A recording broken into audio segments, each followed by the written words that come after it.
कैसे हुई थी राधा रानी की मृत्यु? बरसाने की गोप वृषभानु और कीर्ति की पुत्री राधा तो भगवान श्री कृष्ण की प्रेमिका थी। बरसाने के अलावा राधा का अधिकतर समय वृंदावन में ही बीता।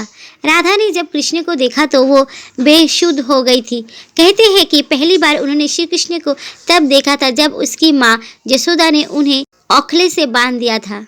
कुछ लोग कहते हैं कि वो पहली बार गोकुल अपने पिता वृषभानु जी के साथ आई थी, तब श्री कृष्ण को पहली बार देखा था।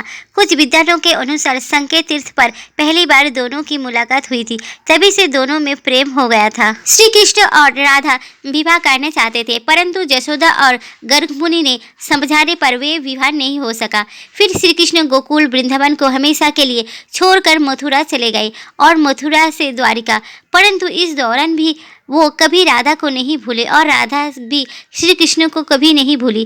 कहते हैं कि जब कृष्ण वृंदावन छोड़कर मथुरा चले गए तब राधा के लिए उन्हें देखना और उनसे मिलना और दुर्लभ हो गया। कहते हैं कि राधा और कृष्ण दोनों का पूर्ण मिलन कुरुक्षेत्र में बताया जाता है, जहाँ सूर्यग्रहण के अवसर पर द्वारिका से कृष्ण और वृंदावन से नंद के साथ राधा आई थी। राधा सिर्फ कृष्ण को देखने और उनसे मिलने ही नंद के साथ गई थी, इसका जिक्र पुराणों में मिलता है। कहते हैं कि इसके बाद राधा और श्री कृष्ण अंतिम मुलाकात द्वारका में हुई थी। सारे कर्तव्यों से मुक्त होने के बाद राधा आखिरी बार अपने प्रियतम कृष्ण से मिलने गई। जब वो द्वारका पहुंची तो उन्होंने कृष्ण के महल और उनकी 8 पत्नियों को देखा। जब कृष्ण ने राधा को देखा तो वो बहुत प्रसन्न हुई।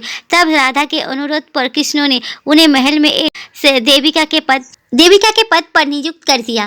कहते हैं कि वहीं पर राधा महल से जुड़े कार्य देखती है और मौका मिलते ही वो कृष्ण के दर्शन कर लेती है। एक दिन उदास होकर राधा ने महल से दूर जाना तय किया। कहते हैं कि राधा एक जंगल में गांव में रहने लगी। धीरे धीरे समय बीता और राधा बिल्कुल अकेली और कमजोर हो गई। उस वक्त उन्हें भगवान श्री कृष्ण की याद सताने लगी। श्री कृष्ण उनके सामने आ गए। भगवान श्री कृष्ण ने राधा से कहा कि वो उनसे कुछ मांग ले, लेकिन राधा ने मना कर दिया। कृष्ण के दोबारा अनुरोध करने पर राधा ने कहा कि वो आखिरी बार उन्हें बांसुरी बजाते देखना और सुनना चाहती है।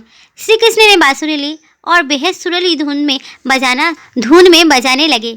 श्री कृष्ण ने दिन रात बांसुरी बजाई। बांसुरी की धुन सुनते सुनते एक दिन राधा ने अपने शरीर का त्याग कर दिया। तो बोलो राधे कृष्ण की जय। कहानी अच्छी लगी तो लाइक करें, शेयर करें और हाँ, मेरे चैनल को सब्सक्राइब करना ना भूलिए। देखने के लिए दिल से धन्यवाद। राधे राधे।